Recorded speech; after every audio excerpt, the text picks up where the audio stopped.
وإذ ابتلى امتحان كرنكي شون مادة كانش تشيك تياسر كوتوا شنجاري كتريش من هلم تشيلوكيات تكرار كردوتوا يكم امتحاني يكم غيرة جولاني سيدنا إبراهيم درباري أو شركة قبيحة كخلق بتي دانا وأي فرستي وخواي پروردگاري شواك لهنا وعبادتي خواي دولة خواي كردگار وپروردگاريان خواي خاونيان خواي جيانر ومريانريان خواي كرستي أواني بدست خواي كهمو قردي لكاني قردوني بدست وجان هلا صورنا وبكري مطلقي أم قردون بونيا خلق وازي لفرستني أو هنا وشون فيكروا دار وبردي كان داتا شيوة وتويانا أمان أخوامانا سيدنا إبراهيم يكم امتحاني بريتي لوي كغيرتي وديني خوا أجوله لبر خاطري فاراستني يكخوا فرستي شو بتكاني شكاندنا هو امتحاني يكم امتحاني دو مناقشي مليكو كوملقكو باوچی خۆشی کردو لە پێناوی ئەوەشە ئامادە بوو بسووتێنرێ و بخرێتە مەنجەنیقەوە هەموو چارە نووسێکی دژواریشی با توش ببێ لەو ئیمتیحانەشیا دەرچوو فلما اعتزلهم وما يعبدون من دون الله آتيناه إسماعيل وإسحاق وكلا جعلنا نبيا لامتحان سيندر باري قومكي بەتەنیا خۆی کە ساحەبی پەیامێکی خواپەرستیە و خواویستیە داوای لێکردن بێنە سەر پەیامی خواویستی کە ئەوانش دژی وەستانەوە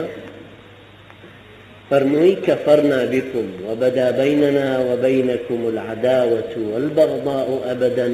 حتى تؤمنوا بالله وحده ئەوەش امتحانی سێیەم و تیا دەرچوو امتحانی چوارەم من الله كان هلقرت كسكارك هلقرت الرشد إني مهاجر إلى ربي فيا مكي بسرشاني ويتي عزتي خوي لدينك أبيني دينك شي لواقعك أبيني كدينك قبولك أوش هجرتي إنساني مسلمان لو شوني إنساني مسلمان ناتواني دروش مفرسنية كومالكاريا كان أنجام بدا بيست لسري هجرت بكاوكو لها مكتبة فقهية كان رون كراوته پێویستە بڕوا بۆ شوێنێکی کە خوای پەروەردگاری تیا بپەرستێ و خوێنی خۆشی بە هەدەر نەدا و زەلیلیش قبوڵ نەکا إني مهاجر إلى ربي امتحانی چوارەمی ڕۆیشت ئەرزەکەی بەجێهێشتوو بۆ ئەرزێکی تر کۆمەڵگەکەی بەجێهێشتوو بۆ کۆمەڵگەیەکی تر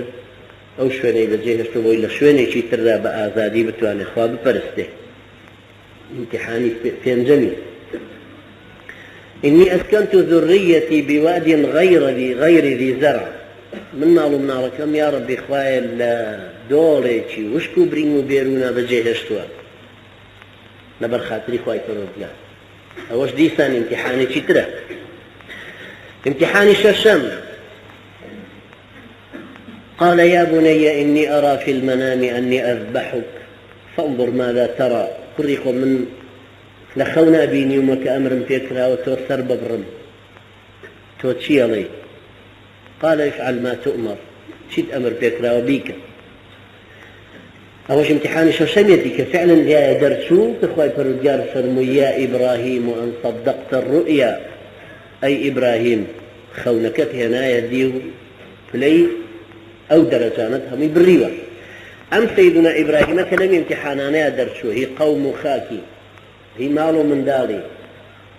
جنو منالي باوكو كسكاري غيرتي برانبر بيك خوا فرستي أنجا خواي جورا فرمين وإذ ابتلى إبراهيم ربه بكلمات فأتمهن